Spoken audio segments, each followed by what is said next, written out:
Bienvenidos a Hablemos de Migración, el espacio donde exploramos el fenómeno migratorio. En cada episodio. Hola, ¿qué tal? Bienvenidos a Hablemos de Migración. El día de hoy vamos a hablar de pobreza, migración y la crisis en el campo en México, en donde, vamos a hablar de la pobreza como principal causa de la migración a nivel mundial, y en el caso de México, pues evidentemente no es la excepción. De dónde vienen esta pobreza, cómo se ha originado y a quiénes se están afectando. Si bien es cierto que actualmente de todo el país han tenido que salir los mexicanos buscando un mejor futuro, la realidad es que dentro de esta enorme variedad de personas que han salido de diferentes estatus sociales, de diferentes estados de la República, siempre hay una clase que es la que está más perjudicada. El día de ayer hablamos un tanto de la comunidad LGTBQ y más, en el cual pues van a enfrentar un gran problema ahora con esto de los retornos, esta amenaza de que sean retornados a México, y en el cual estarían regresando a unas comunidades que ya de antemano los expulsaron por su identidad de género que ellos tienen y que no son bien recibidos, y que esto ha sido una de las causas por las cuales han salido, y que tendrá que revisarse y que tendrá que hablarse de eso para asegurarles que una vez que regresen esta frase de México te abraza y te recibe, tenemos que estar conscientes de que no se puede recibir y mandar a estos migrantes nuevamente a los lugares en donde han sido expulsados. Y también en el lado de aquellos que no forman parte de este grupo sumamente vulnerable dentro de las migraciones, están otro que es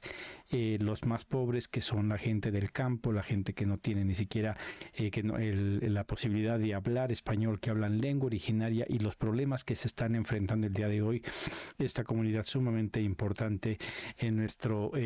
país. Este año está dedicado a la mujer indígena, y por ende pues tendremos que hablar de si está listo México para recibir a estos migrantes indígenas, lengua originaria, en un gran problema de pobreza, que regresarían a un país que cómo los va a recibir si ya de antemano estas condiciones hicieron que ellos salieran. De eso vamos a hablar el día de hoy. ¿Cómo es que se da perdón, esta situación de pobreza? Estos mexicanos que estarán regresando en este momento, ¿a qué país regresan? Se fueron en un país pobre por demasiados problemas con esta implementación del sistema neoliberal en nuestro país. ¿Y a qué país están regresando? Para ellos encontramos un artículo que nos habla precisamente de esto. Este artículo es de Jessica Becerra, titulado Pobreza, cadena perpetua para millones de mexicanos. Y esta es la triste realidad de millones de mexicanos que están condenados a nacer en la pobreza, vivir en la pobreza y morir en la pobreza. Aquí toman información de fuentes oficiales de cuál es la situación. Dice que 3/4 partes de los mexicanos que nacen en un hogar pobre en México permanecerán en esa situación por siempre.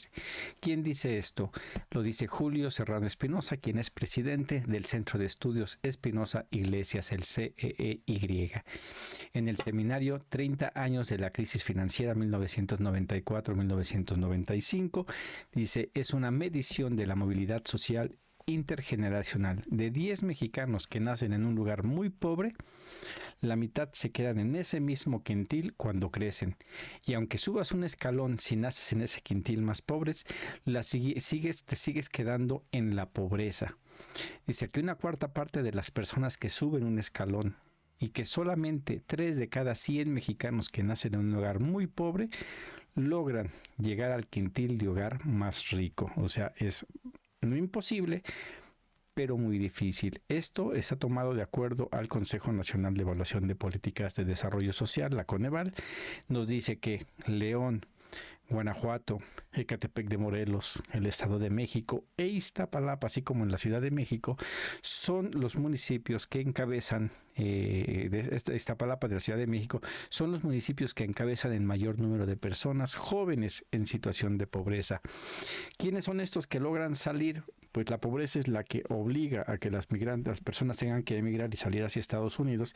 y estos son los que llegan a poder dar ese salto de poder salir hacia adelante. No lo especifican aquí, pero en base a las entradas de remesas sobre en estos estados, Guanajuato es uno de los estados que más remesas recibe, está entre los primeros 3 lugares, siempre está ahí batallando con los primeros 3 lugares, con también peleando muy de cerca con Michoacán.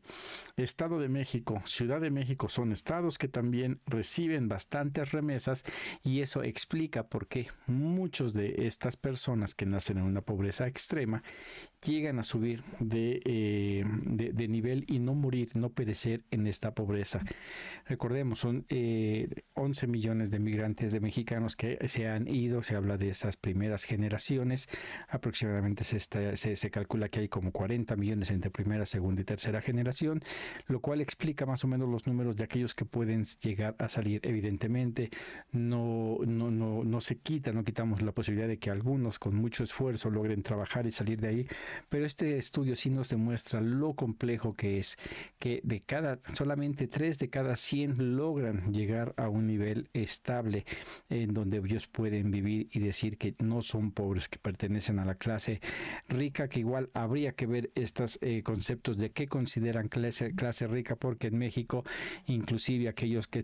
pertenecen a una clase media alta, que son pocos todavía, están muy lejos de estas personas que controlan los destinos de nuestra nación, que son gentes exageradamente ricas que controlan y manejan la mayoría del dinero que se maneja en nuestro país, y es el mismo caso que se da, por ejemplo, en Estados Unidos y en cualquier país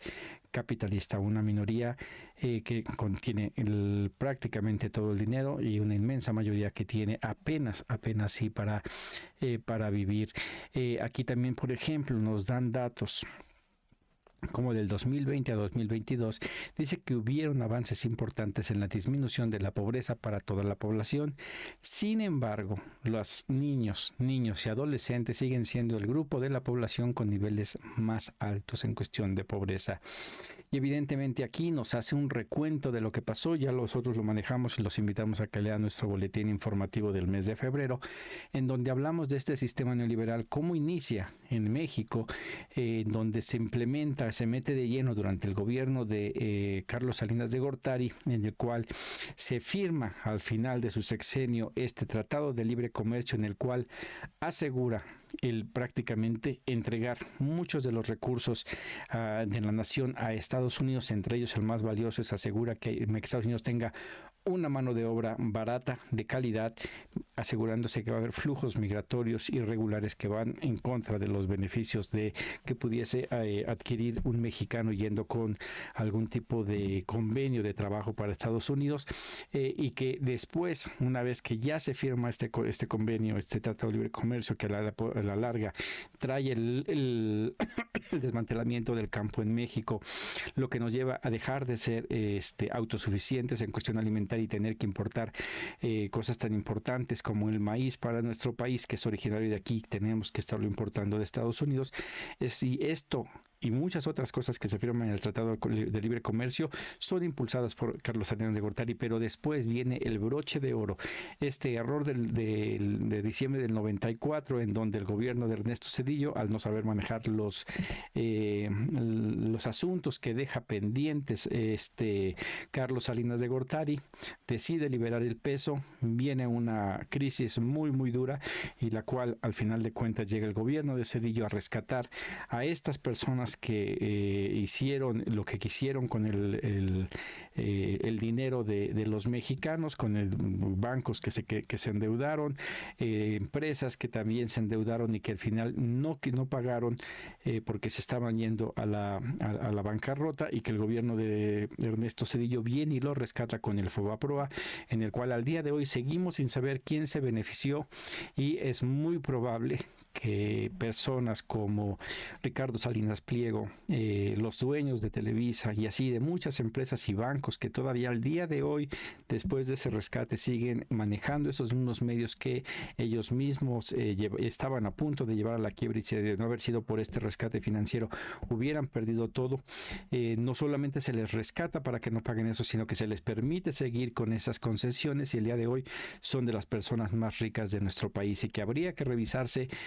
quiénes fueron beneficiados, para aquellos que fueron beneficiados con el FOBAPROA y que el día de hoy cuentan con una riqueza considerable, obligarlos a que paguen ese dinero que ellos perdieron, porque no es justo que el pueblo de México esté pagando. Este artículo nos lleva a esto. Este es el México el que el día de hoy está recibiendo con los brazos abiertos a los migrantes. No es un México nada agradable, porque estos migrantes que se fueron son de estas personas que nacieron pobres y que esa pobreza los obligó a tener que dejar su país para ir a buscar un mejor futuro en Estados Unidos, y que el día de hoy trabajan arduamente para sacar adelante a sus familias aquí en México, pero que por ende también sacan adelante a el gigante del norte de este continente, haciendo de Estados Unidos el país lo importante que es Estados Unidos, gracias a el trabajo de millones de migrantes, tanto mexicanos como de todo el mundo, que van y ayudan a que la economía de Estados Unidos crezca. Esto evidentemente, ¿a dónde pega? Pues pega en el campo, y tenemos este artículo de Jessica Becerra titulado Aumento de la pobreza laboral en el campo según la Coneval. También aquí se toman más datos de la Coneval. Recordemos, la Coneval está a punto de desaparecer y sus atribuciones las va a absorber el INEGI, pero que seguiremos teniendo con esta en esta información que es sumamente importante. Aquí nos dice que el porcentaje de personas que se encuentran en pobreza laboral dentro del ámbito rural creció de 48.5 a 50.7% del tercer al cuarto trimestre del 2024, lo que significó un aumento de 2.2 puntos porcentuales y el punto más alto de los últimos 2 años, según evidentemente el Coneval. Y los invitamos a que lean el artículo completo, da números detallados de cómo ha estado afectando en diferentes rubros, pero aquí esta nota la tomamos como complemento de la primera, en donde esta pobreza a la que está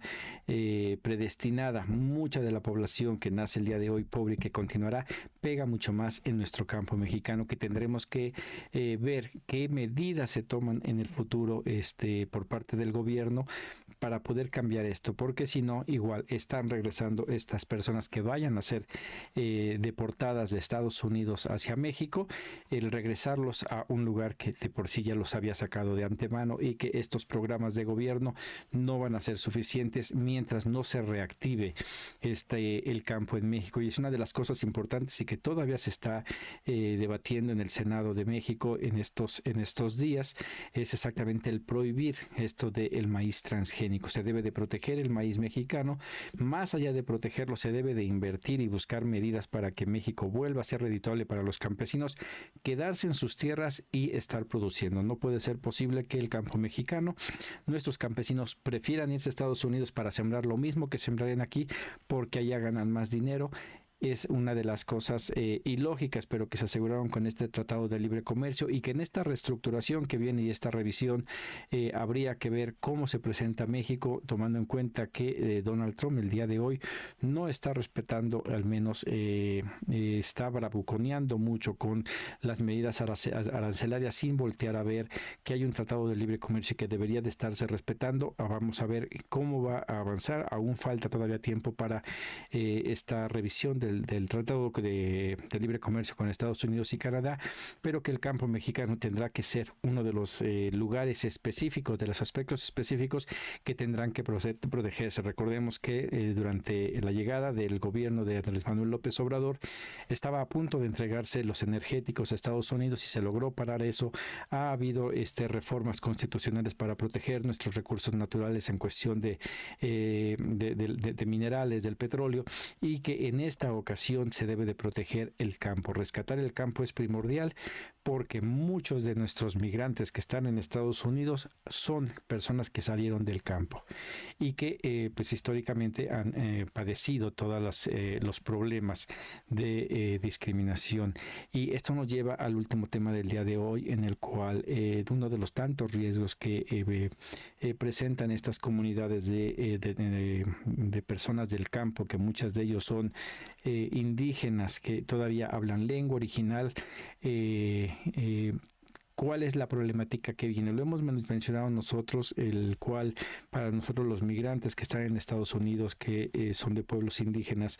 que no hablan español, que no hablan inglés y que tienen este problema para poderse comunicar, como México todavía necesita avanzar mucho en atender a esta población. Y una de las realidades que tenemos al día de hoy, que se está perdiendo estas lenguas, poco a poco empiezan a morir, no se les está dando difusión, no se lleva a cabo. Yo en toda mi educación recuerdo alguna maestra de primaria que era la que ella y hacía que sus hijas también aprendieran náhuatl, pero que era por algo personal de esta maestra mía, y que ella buscaba revivir esa lengua originaria de lo que es el náhuatl en ella y en sus hijas, pero que quedaba ahí y que no está visto como una materia en las escuelas, algo que debería de implementarse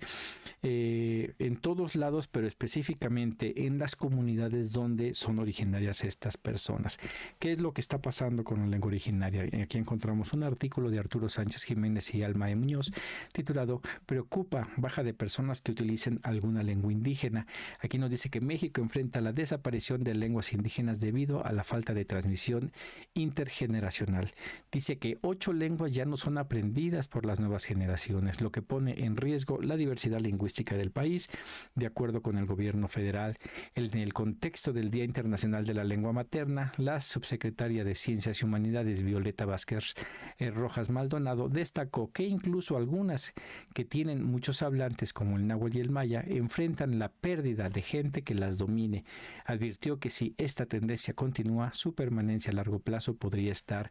en peligro. Y aquí nos dice que, por ejemplo, de 1900, en donde había un 15.4% de la población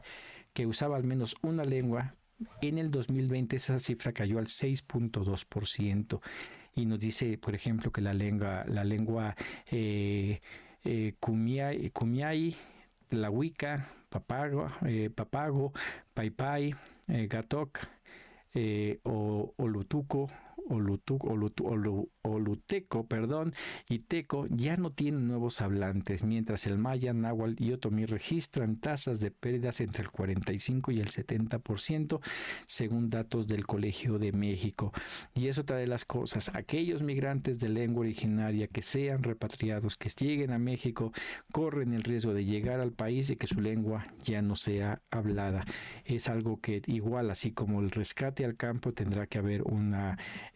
trabajo intensivo en rescate a las lenguas originarias. No sería mala idea que en todas las escuelas del país se llevase como asignatura no solamente el aprender inglés, sino también aprender una lengua originaria, para no permitir que pues ahora sí que nuestras raíces se pierdan, que es uno de los grandes problemas que creo yo que enfrenta también nuestro país. Como vemos, la pobreza afecta en diferentes aspectos a diferentes sectores de la población, y evidentemente nuestros indígenas es una parte súper importante en nuestra cultura y que deberíamos de estar preocupados por esto que está aconteciendo. Hay mucho trabajo por hacer. Afortunadamente todavía hay gentes que hablan estas lenguas y que tendría que empezar a ver cómo hacer para que este número aumente, porque si no sería una pena que dentro de estos gobiernos ya de la llamada cuarta transformación en la vida pública de nuestro país se desaparecieran aún más lenguas originarias. No podemos decir y festejar el año de la mujer indígena y no voltear a ver esta necesidad del campo, de sacarlo de la pobreza en la cual los gobiernos neoliberales los metieron y les prácticamente los intentaron desaparecer por completo. y que también estas mismas políticas de pobreza, de hacer que las personas se fueran a otro país, han golpeado a la cultura de nuestro pueblo, la cual es sumamente rica, y que una de estas manifestaciones de la riqueza cultural de México es en estas lenguas originales, en la cual, como ven, ni siquiera yo de repente puedo pronunciar cuáles son. Eso demuestra menos el grado de ignorancia de mi parte, pero creo que es una ignorancia que la mayoría de los mexicanos tenemos, de no saber la verdadera riqueza con la que contamos, riqueza lingüística, riqueza artesanal, riqueza musical, una riqueza inclusive culinaria, que es la que pues de repente se da más a conocer a nivel mundial, y que creo yo que estamos en este inicio de gobierno de la doctora Claudia Sheinbaum para voltear a ver si este año ha sido el año de la mujer indígena, ¿por qué no el próximo año ser el año de la lengua originaria y buscar que nuestras lenguas no se pierdan y que todos podamos tener por lo menos conocimiento de alguna, si se puede el dominio, qué mejor. Bueno, por mi parte es todo en esta ocasión, espero que haya sido de interés esta entrega y como siempre pedir su apoyo para que nos sigan en nuestras redes sociales, para que le den like al video y lo compartan con el mayor número de personas. Muchas gracias y hasta la próxima.